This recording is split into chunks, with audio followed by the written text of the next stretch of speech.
एक और सवाल लोग बार बार पूछ रहे हैं कि सर मेरा तो लोन जो है वो प्राइवेट है, बैंक से नहीं है, मेरे रिश्तेदार से लिया, मैंने अपने जानकार से लिया, मैंने प्राइवेट फाइनेंसर से लिया, मैंने साहूकार से पैसा लिया है, मैंने अपनी किसी जान पहचान वाले से पैसा लिया है, उनका लोन आखिर कैसे माफ होगा जिनका कोई प्रूफ ही नहीं है, जिनका कोई रिकॉर्ड ही नहीं है।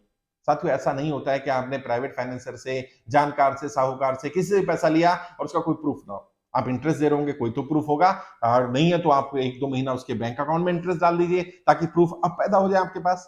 कहीं ना कहीं रिटर्न में होगा कितना पैसा लिया गया, किस रेट ऑफ इंटरेस्ट पे लिया गया, कब लिया गया, कब तक वापस करना है, जब तक वापस नहीं करते तो क्या क्या कंडीशंस हैं, कहीं ना कहीं लिखा होगा आपने। अच्छा, अभी तक नहीं लिखा, कोई बात नहीं, अब तो लिख सकते हैं ना, एक प्लेन पेपर पर उसी व्यक्ति से व्हाट्सएप पर मंगा लो, व्हाट्सएप भी प्रूफ है, मेल पर मंगा लो, मेल भी प्रूफ है कि भैया मैंने कितना पैसा आपने मुझे दिया था, किस रेट ऑफ इंटरेस्ट पर दिया था, मैं कितना भर चुका, कितना बाकी है, कब तक देना है, क्या टाइम फ्रेम है, वो थोड़ी मुझे जानकारी दे दीजिए। व्हाट्सएप पर चैट करते करते ले लो, मेल पर ले लो, कहीं लिख करके ले लो, आपके पास प्रूफ हो कितना पैसा आपने लिया है, और जिस व्यक्ति ने मैसेज भेजा है ये प्रूफ हो जाएगा उसने पैसा दिया है। अब प्रोसेस समझो, जब सरकार लोन माफ करती है तो कैसे करती है। सरकार जिसने पैसा दिया होता है उसे भी बुला लेती है, और जिसने लिया होता है उसे भी बुला लेती है, दोनों को बिठा लिया जाता है और दोनों से बात की जाती है। जैसे 2 बार सरकार ने जब किसानों का लोन माफ किया तो कैसे माफ किया, अगर सारा लोन माफ कर दिया जाए तो बैंक तो डूब जाएंगे, तो बैंक को भी बुला लिया गया, किसानों को बुला लिया गया और पूछा कि भाई कितना लोन है इनका। उन्होंने बताया जी इनका 5 लाख रुपए लोन है। कहते भाई कितना इन्होंने भर दिया, कहते इन्होंने 3 साल इंटरेस्ट भरा, बाकी नहीं भरा। कहते कितना बनता था, कहते इतना और बनता था। तो बैंक ने क्या किया, बैंक से बात की सरकार ने भी, कितना मिनिमम पे आप सेटलमेंट करने को तैयार हो, सरकार कर रही है। उन्होंने कहा जी हम 3 लाख पे छोड़ देंगे। ठीक है, 3 लाख का लोन सेटल हो गया। अब 3 लाख रुपए बैंक को तो सरकार ने दे दिए ताकि बैंक ना डूबे, और किसान का लोन माफ कर दिया गया। लोन माफी का प्रोसेस यही होता है कि जो बैंक का आउटस्टैंडिंग होता है वो सरकार पे कर देती है, और जिस व्यक्ति का होता है उस व्यक्ति को कुछ नहीं देना होता। प्राइवेट फाइनेंसर के केस में, साहूकार, रिश्तेदार, जानकार के केस में भी यही नियम लागू होने वाला है। दोनों को बुला लिया जाएगा, दोनों से बात की जाएगी, भाई कितना लोन बनता था। उन्होंने कहा जी मैंने 10 लाख रुपए दिया था, 5% पर दिया था। तो सरकार के भी 5% का नियम नहीं है, 2% से ऊपर आप नहीं दे सकते थे, आपने 5% क्यों दिया। अब उनसे पूछा जाएगा भाई आपने कितना प्रतिशत पर लिया, वो कहा जी 5% पर लिया। कि भाई आपने क्यों लिया 5%, जब 2% का ही रूल है। तो वो बताएगा जी मेरी मजबूरी थी, दिक्कत थी, परेशानी थी, मैं नहीं कर पा रहा था, कोई पैसा नहीं दे रहा था, इस व्यक्ति ने मेरी मदद कर दी, मैंने इसलिए ले लिया, थोड़ा महंगा ले लिया, कोई बात नहीं। अब कितना पे कर चुके हैं आप, प्रिंसिपल पे किया कि इंटरेस्ट पे किया खाली। अगर प्रिंसिपल पे किया तो वो माइनस हो जाएगा प्रिंसिपल में से। अगर खाली इंटरेस्ट पे किया है तो जितना इंटरेस्ट रूल के हिसाब से बनता था उससे जितना ज्यादा पे कर दिया वो सारा प्रिंसिपल में से माइनस हो जाएगा। अब मान लीजिए दोनों को बिठा लिया गया और उसने कहा जी मेरा चलो 10 लाख का मैं 6 लाख या 7 लाख पे छोड़ देता हूं, बाकी प्रिंसिपल में इंटरेस्ट का जो एक्स्ट्रा अमाउंट है उसमें से माइनस कर देते हैं। अब सरकार क्या करेगी, 7 लाख रुपए उस व्यक्ति को जिससे आपने लिया, साहूकार से, रिश्तेदार से, जानकार से, उसको 7 लाख रुपए सरकार दे देगी और आपका 10 लाख का 10 लाख लोन माफ हो जाएगा।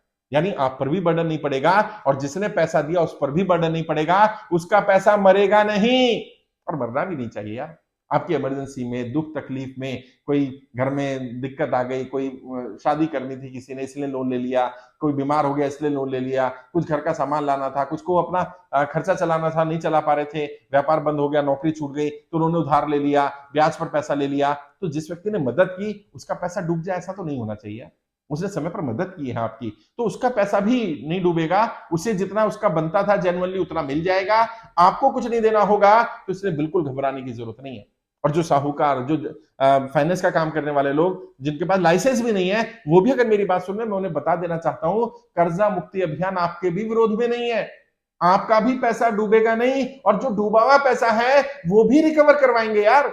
आपने लोगों की मदद की है, आप लोगों को एक पैरेलल इकोनॉमी चला करके लोगों को सर्वाइव करने का अवसर देते हैं।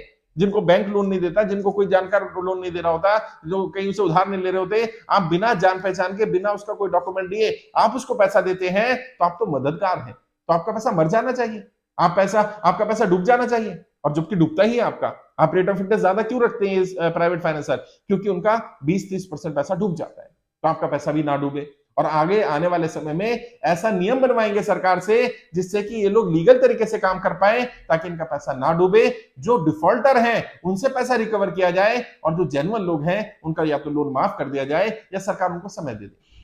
और साहूकारों को बुला लिया जाए और उनसे बात कर ली जाए, भाई आप क्या चाहते हो, वो भी बताएंगे अपनी परिस्थितियों के बारे में, उनका पैसा कितना डूबा हुआ है, कहां कहां से निकलवाया जा सकता है, उसमें भी उनकी मदद करेंगे। तो कर्जा मुक्ति अभियान किसी व्यक्ति के विरोध में नहीं है, किसी पार्टी संगठन के विरोध में नहीं है, किसी व्यक्ति के हक मारने के विरोध में नहीं है। हम सबके हक की बात कर रहे हैं। साहूकारों का भी हक है, उनका भी पैसा जायज पैसा है, उन्हें भी पैसा मिलना चाहिए जो जायज है उनका। उनका पैसा मर जाए, जिन्होंने, हमारे रिश्तेदारों ने, हमारे जानकार ने, हमारे जान पहचान के लोगों ने हम पर भरोसा करके समय पर हमारी मदद की, उनका पैसा नहीं डूबने दिया जाएगा। वो डूबना भी नहीं चाहिए, क्योंकि उन्होंने हमारी मदद की है, वो हमारे मददगार रहे हैं।